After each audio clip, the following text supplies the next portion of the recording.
Hey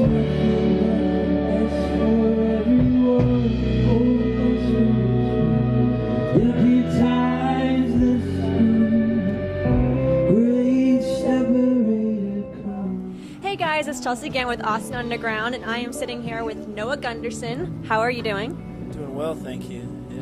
Yeah. Good. So you're performing tonight at the Parish here in Austin on your... Just your fall tour have a name, or...? Well, the unofficial title is the Drenched in Blood Tour, because we're super metal.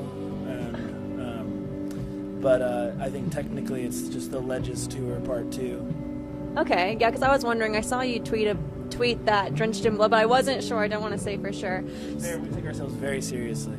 Okay, well, you should, because you're amazing. So you recently released Ledges earlier this year in February, and it was self-produced. So what was the process like with making this album as opposed to your previous albums? Making Ledges?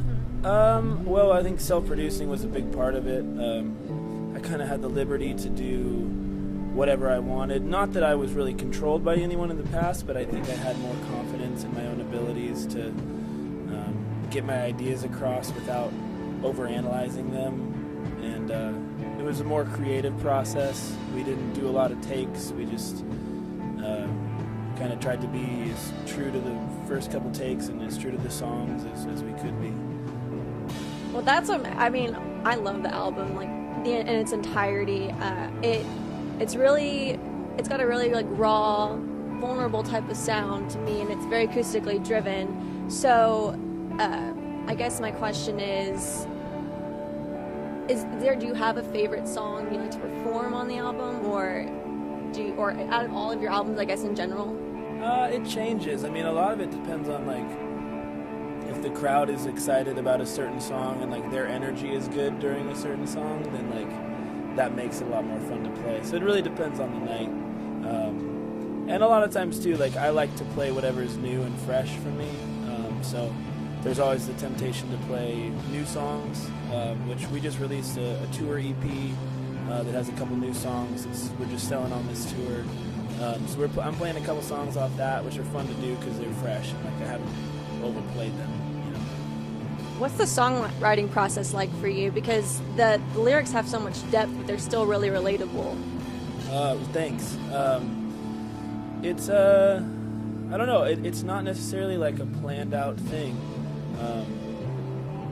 It's I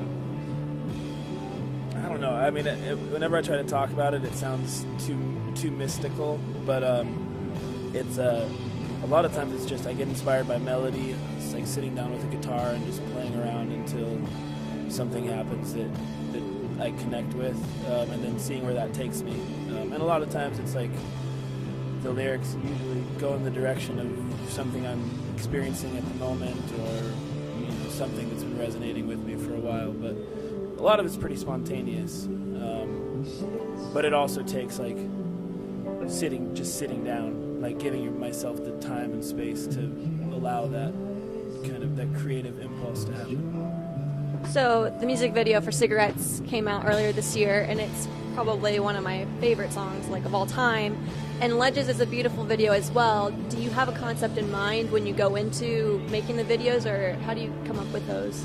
Yeah, so the Ledges video was my concept, and I worked with a good friend of mine, Cale Glendenning, in Nashville, and we shot that over the course of like 2 days. And then the Cigarettes video was a concept by a friend of mine named Daniel Blue in Seattle, and he wrote the concept and like the narrative of like the dancer and the relationship thing.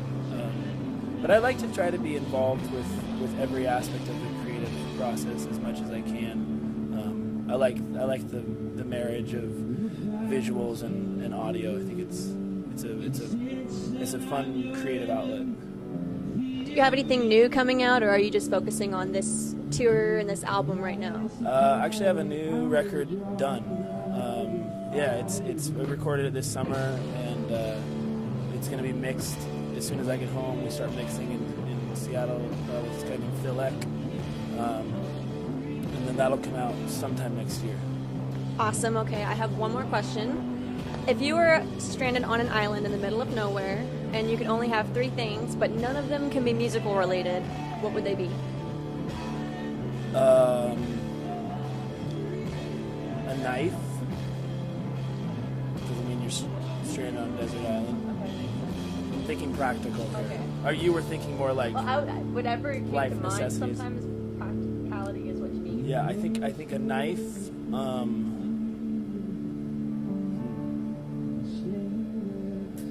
You can do a lot with a knife.